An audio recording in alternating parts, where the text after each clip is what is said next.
문재인 대통령이 대법관 출신이 아닌 김명수 춘천지방법원장을 대법원장 후보로 지명했습니다. 검찰개혁에 이어서 법원개혁의 의지를 밝혔는데요. 야권에서는 사법권의 정치화, 코드화를 우려하는 목소리도 나오고 있습니다. 서울중앙지법 부장판사 출신 여상원 변호사와 분석해보겠습니다. 어서 오십시오. 안녕하세요. 김명수 춘천지방법원장 변호사님하고 대학도 또 사시도 동기라면서요? 예, 어제 깜짝 놀랐습니다. 제가 이렇게 나이가 많았나 이걸 새삼 느꼈는데요. 대학도 같이 다녔고 네. 사법시험도 같이 했는데 저는 이제 행정사무관을 하느라고 행정고시도 붙으셨잖아요. 예. 그리고 네. 연수원을 좀 늦게 들어간 바람에 연수원은 같이 안 다녔고. 예, 15기고 저는 17기입니다. 아, 그렇군요. 네. 개인적으로 김명수 후보자는 어떤 분인가요? 대학교 때 만나보거나 근무할 때 이제 같은 법원 근무한 적은 바로 옆에서 근무한 적은 없는데 네. 했지만 대단히 점잖고 참 훌륭하다 이런 생각을 많이 했습니다. 네. 그래서 많은 분들이 장래의 대법관감이라고는 누구나 이야기했었죠. 네. 근데 이제 파격적이다 이런 평가가 많습니다. 네. 네. 말씀하신 것처럼 이제 대법관 출신이 아닌데 대법원장에 네. 지명이 됐고요. 물론 이제 국회 동의를 얻어야 합니다. 네. 네. 그 과정이 남아 있는데 일단 이런 경우가 예외적인 거죠. 그렇죠. 이제까지 우리가 한 40여 년간 대법관을 지냈거나 네. 아니면 현직 대법관 중에서 대법원장이 임명돼 왔죠. 네. 그래서 이번에 조진만 대법원장님이 60년대에 한번 그 대법관 아닌 데서 네. 대법원장이 되셨는데 이번에 39년 만에 대법관이 아닌 분이 대법원장이 됐습니다. 네. 특히나 기수가 매우 엄격한 조직 아닙니까? 예. 근데 이제 지금 양승태 대법원장에 비해서 많이 내려왔다면서요? 10개수 이상 내려간다면서요? 나이는 한 11살인가 차이 나고. 네, 물론 네. 이게 지금 임기가 6년이죠. 맞습니다. 그러면 6년 정도 내려와 줘야 되는데. 네.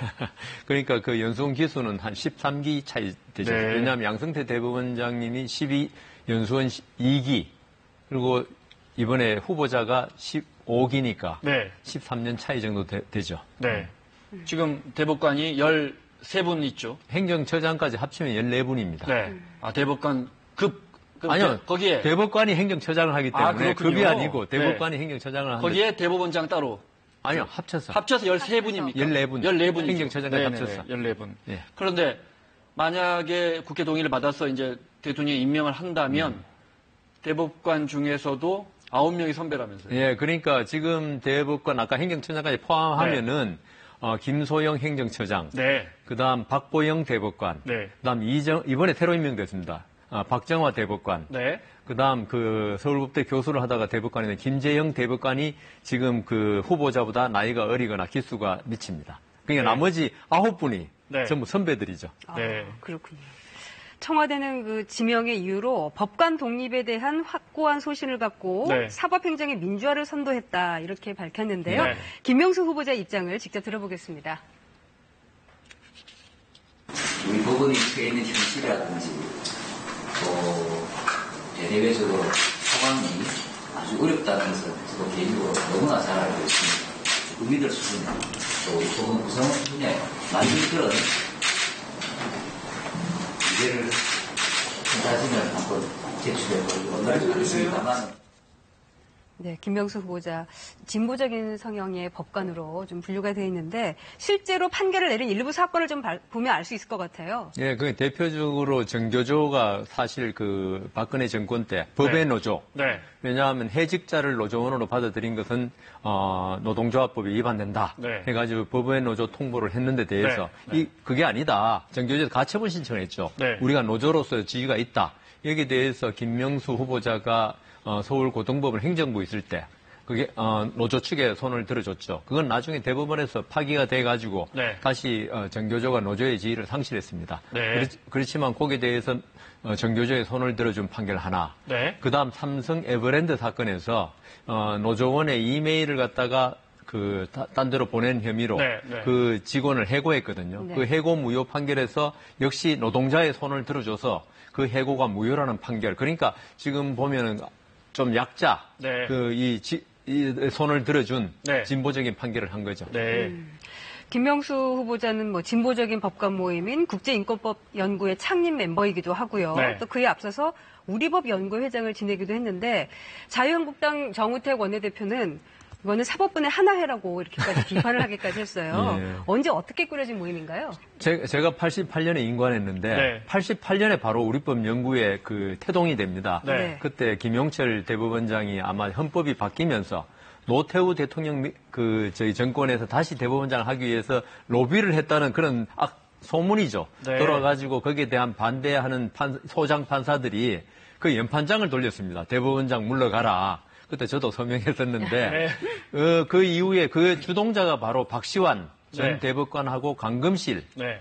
전 법무부 장관이죠. 네. 이분들이 이제 그 2차 사법파동이라 1차 사법파동은 70년대 있었고 2차 사법파동이 바로 88년에 있었는데 네. 그 2차 사법파동이 이제 가라앉은 다음에 이분들이 주도해서 만들었군요. 예, 이번 연구에. 예, 네. 저도 뭐 의정부 지원에 있을 때 네. 박시환 전 대법관이 서명하라 해가지고 잘 모르면서 서명 따라 했는데 그게 네. 정의라고 생각해서 네. 그 사법파동이 가라앉은 다음에 만들어진 단체가 우리법 연구회고요. 네. 여기에 우리 지금 후보자가 네. 회장을 했고 네. 그 우리법 연구회가 사실 이명박 대통령 시절에 대통령을 비판하는 글을 어느 판사가 올리면서 네. 그 비판한 글을 올린 분이 우리법 연구회 회원이었습니다. 네. 네. 그래서 대법원에서 해체해라.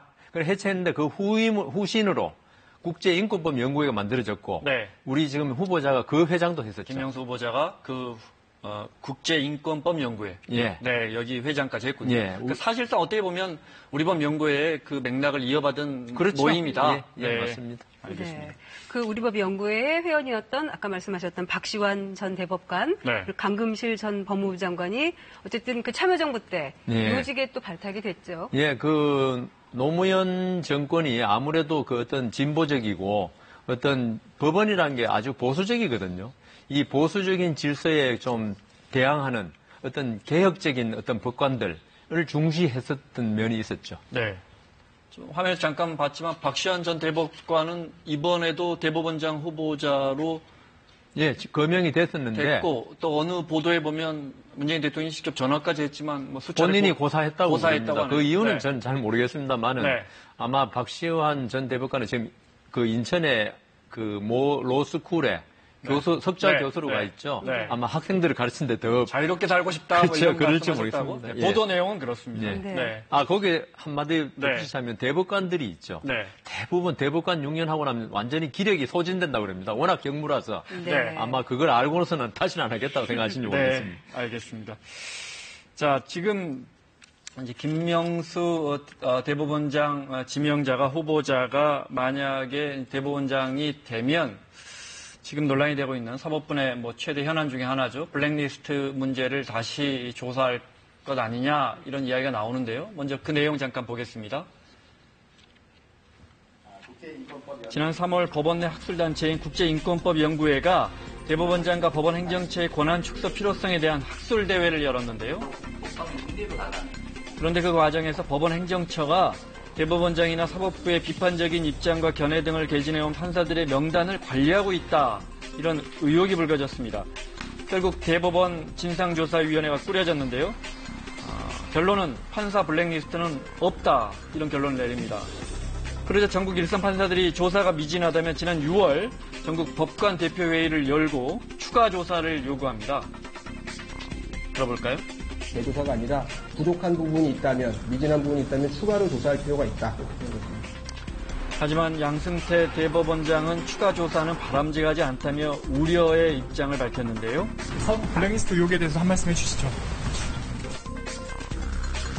결국 일선 판사들은 지난달 두 번째 전국 법관 대표회의를 엽니다. 대법원장의 조사 권한 위임 거부에도 불구하고 위와 같은 의혹 해소를 위한 노력을 중단할 수 없다. 그 현재 인천지방법원의 오모 판사가 최근 법원 내부망에 글을 올려서 판사 블랙리스트 의혹 추가 조사를 요구하며 단식 중이다 이렇게 밝혔습니다. 그 판사가 단식 중이라는 사실도 최근에 알려졌습니다. 예, 네. 저도 어제 들었습니다. 매우 이례적입니다. 네. 예. 구체적으로는 이 블랙리스트가 있었다. 이걸 정확하게 재조사해달라 이런 요구입니까? 예, 그렇죠. 이 블랙리스트 사건이 터졌을 때 전직 대법관 이모 전 대법관님을 조사단장으로 해서 사실 조사를 파헤쳤습니다. 그 이모 전 대법관도 사실 법원 내에서 신망을 아주 많이 받던 분이거든요. 네. 그분이 조사 결과 블랙리스트 없다는 결론을 내렸는데 이 지금 전국 법관회의라고 지금 1, 2차 회의가 열렸는데 네. 여기서 그 조사 결과를 수용할 수 없다. 다시 조사하자. 대법원장이 조사에 대해서 권한 위임을 거부하니까 우리 다시 그 권한을 달라. 네. 조사하겠다. 지금 판사들이 자체 조사하겠다. 그런 취지 같습니다. 네. 대법원장, 오늘 저희가 대법원장 이야기를 하니까요. 대법원장이 실질적으로 네. 거의 모든 전국의 판사 인사에 개입합니까? 당연하죠. 네. 전두환 대통령 시절까지는 판사의 인사에 관해서 대통령이 권한이 돼 있었습니다. 네. 그래서 88년 헌법이 개정되면서 대법원장의 권한으로 됐고요. 네. 고등부장, 제일 중요한 인사가 고등부장 승진 인사인데, 네. 이걸 대법원장이 권한을 가지고 있죠. 네. 거기다가 그 밑에, 네. 그러니까 지방법원 판사들, 단독판사, 배석판사, 부장판사, 여기에 대해서는 임면을, 그러니까 임명하고 해고하고 이런 권한이 아니고, 네. 어떤 보직, 임지, 네. 이 권한을 대법원장이 가지고 있습니다. 네. 그러니까 어느 날 갑자기 제주지방법원 판사에서 이 서울지방법원 판사로 하루아침에 바뀔 수 있는. 네. 그러니까 사실 직장생활 해보면 어떤 임지, 그러니까 어디에서 근무하냐 상당히 중요하거든요. 네. 이런 모든 권한을 대법원장이 가지고 있죠. 네. 아까 대법원장이 임기가 6년이라고 하셨고 예, 맞습니다. 대법관 임기는 어떻게 되는지 또 중임도 가능한가요? 대법원장은 이제 정년이 70세까지고요. 네. 그걸 한 번에 연임이 안 됩니다. 네. 그래서 대법원장이 대체로 64세 이전분이 됩니다. 아, 네. 그렇군요. 네. 왜냐하면 네. 70세가 임기 만료니까 6년 네. 전에 퇴임할 수 있으니까. 그다음 대법관은 65세가 임기입니다. 그리고 연임이 가능하지만 이제까지 대법관 중에서 연임이 된 분들은 연임보다도 새로 된 분들은 헌법이 바뀌었을 때 새로운 헌법에 다시 한번 임명된 거지 네. 같은 헌법 하에서 한 대법관이 두 번 한 경우는 없었습니다. 대법원장은 대통령이 지명을 하는 거고 대법관은 누가 결정을 하나요? 우리 헌법에 보면 대법원장의 제청으로 네. 대통령이 임명하게 되어 있습니다. 국회에 물론 동의는 필요하죠. 그 임기가 똑같이 6년이니까 신임 대법원장이 13명을 다 제청하게 되겠군요. 그렇죠. 예. 13명의 대법관을. 그렇죠. 네. 예. 미국 같은 경우는 대법원이 우리 헌법재판소 역할까지 하잖아요. 네. 그래서 어떤 성향의 대법관이 임명되느냐가 초미의 관심사인데. 근데 미국은 또 우리하고 조금 다른 게요. 네. 미국은 미국 연방 법관이죠. 대법관뿐만 아니라 네. 종신입니다. 임기가. 아, 그래요? 예, 그래서 자기가 건강만 허락하면 돌아가실 때까지 할 수 있는데 보통은 80세 넘으면 스스로 용퇴합니다. 이 때문에 미국 연방 대법원은 대통령이 임명할 수 있다지만 거의 4대 4고예요. 9분이거든요. 연방 대법관 네. 수가. 네. 그 중에 한 명이 중요합니다. 그래서 관심이군요. 그러니까 대통령이 보수 대통령이 되면 보수적인 대법관을 임명하고 한 명 비었을 때, 진보적인 대통령 진보 법관을 임명해서 보통 5대 4로 연방 대법원 판결이 갈리고 하죠. 네. 우리도 행정부 수반인 대통령이 임명을 하게 되면 예. 그 정부에서는 법원도 이렇게 비슷한 성향의 대법관만 나오는 건 아닐까요? 그럴 가능성이 많죠. 네. 왜냐하면은 저번 제도에 대해서 여쭤보겠습니다. 예, 이명박 대통령 시절에도 아마 이용훈 전 대법원장하고 갈등이 좀 있었던 걸 알고 있습니다. 대법관 임명에 관해서. 네. 그런데 이제 아무래도 성향이 같으면은 대통령과 대법원장 사이에 대법관 제청을 두고 그런 갈등은 좀 없어지겠죠. 네. 알겠습니다. 야권은 특히 자유한국당은 편향된 정치판사다 이렇게 아주 강하게 비판하고 있고 국회 동의를 받을 수 있을까요? 전망은 어떻게 나옵니까?